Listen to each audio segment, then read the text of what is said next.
अपने को हेल्दी रखने का एक जरिया, लेकिन दरअसल देखा जाए तो साइकिल एक ट्रांसपोर्टेशन का जरिया है। लेकिन सच्चाई यह है कि ट्रांसपोर्ट के आधुनिक संसाधनों के बीच साइकिल सड़कों से धीरे धीरे गायब हो चुकी है। यह भी एक सच्चाई है कि हमें सेहतमंद रखने में साइकिल का कोई तोड़ नहीं है। खासतौर से महानगरों में लोग साइकिलिंग एक्सरसाइज के तौर पर इसका इस्तेमाल करते हैं।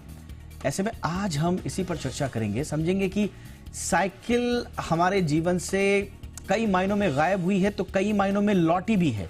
लेकिन क्या हम एक्सरसाइज के लिए या खुद को हेल्दी रखने के लिए साइकिल का इस्तेमाल कर रहे हैं, वो सिर्फ रस्म अदायगी है या वाकई में साइकिल हमारे जिंदगी में उसी तरह से लौटी है जैसे एक जमाने में ये हमारे जीवन का हिस्सा हुआ करती थी?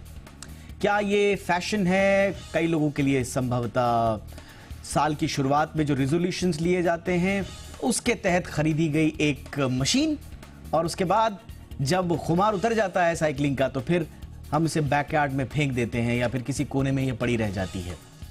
साइकिल और हमारी जिंदगी में झांकने की कोशिश करेंगे, साइकिल पर बैठकर थोड़ा सा यादों की सवारी भी करेंगे और साथ ही साथ ये भी समझने की कोशिश करेंगे कि साइकिलिंग के प्रति लोगों में अगर जागरूकता नहीं है तो क्या उसके पीछे इंफ्रास्ट्रक्चर का अभाव है या सोच में कमी है। बहुत सारी बातें होंगी साइकिल पर आज। मेरा नाम है दीपक डोभाल, मैं लौट रहा हूं इस रिपोर्ट के बाद बहुत ही खास मेहमानों के साथ।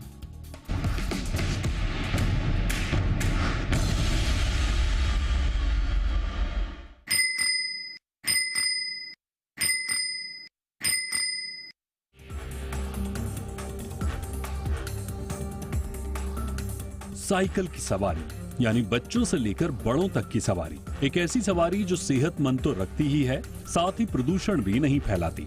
गांव की पगडंडियों से होते हुए कस्बों के आड़े तिरछे रास्तों को पार करते शहर की सड़कों पर साइकिल के चक्के आपको रास्ता नापते दिख जाएंगे।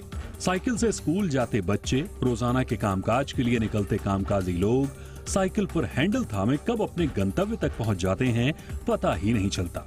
लेकिन क्या वाकई अब साइकिल की जगह तेजी से स्कूटी और बाइक लेते जा रहे हैं? ये सवाल इसलिए कि आबादी बढ़ने के बावजूद भी साइकिल की तादाद पिछले कुछ सालों में कम हुई है। भले ही साइकिल की जगह धीरे धीरे आधुनिक ट्रांसपोर्ट के दूसरे संसाधन लेते जा रहे हों, लेकिन प्रदूषण और सेहत के लिहाज से साइकिल को आज भी कोई सवारी टक्कर नहीं दे सकती। नेशनल फैमिली हेल्थ सर्वे के 2019 से 2022 की रिपोर्ट की माने तो देश में 50.4% परिवारों के पास साइकिल है। देश में अभी सालाना 1 करोड़ से अधिक साइकिलों की बिक्री हो रही है। वहीं देश में साइकिल इंडस्ट्री का सालाना टर्नओवर करीब 7,000 करोड़ रुपए का है। साइकिल का हेल्दी लाइफ से गहरा कनेक्शन है। साइकिल के नियमित इस्तेमाल से एक तो मांसपेशियां मजबूत रहती हैं, तो वहीं इससे हार्ट संबंधी बीमारियों की चपेट में आने की आशंका काफी कम हो जाती है। साइकिल चलाने से डिप्रेशन, चिंता और तनाव को रोकने में भी मदद मिलती है। इसके अलावा साइकिल चलाने से हैप्पी हार्मोन्स रिलीज होते हैं जो मूड को अच्छा करते हैं। रोज कुछ घंटे की साइकिलिंग से नींद भी अच्छी आती है। साइकिल की सवारी करने से बॉडी पर एक्स्ट्रा फैट नहीं जमने पाता और करीब आधे घंटे की साइकिलिंग से 300 कैलोरी तक बर्न होती है।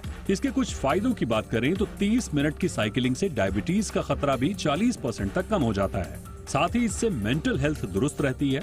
कुछ स्टडी में पाया गया है कि नियमित साइकिल चलाने से कोलन और ब्रेस्ट कैंसर के खतरे को कम किया जा सकता है। साइकिल की लोकप्रियता का अंदाजा इसी से लगाया जा सकता है कि नीदरलैंड में 99% लोग साइकिल का इस्तेमाल करते हैं, इसलिए नीदरलैंड को साइकिल का देश कहते हैं। जबकि डेनमार्क में साइकिल इस्तेमाल करने वालों की संख्या 81% है। जर्मनी में यह आंकड़ा 75%, स्वीडन में 64%, जापान में 57% और चीन में 37% का है। खासकर यूरोपीय देशों में साइकिल का खूब चलन है। सबसे बड़ी बात यह कि साइकिल बगैर ईंधन की सवारी होती है, यानी प्रदूषण मुक्त सवारी। और साथ में जब ये हमारी आपकी सेहत को भी दुरुस्त करने का काम कर रही है तो कहना ही पड़ेगा, सेहत से करनी है यारी तो साइकिल की करें सवारी। ब्यूरो रिपोर्ट, जी मीडिया।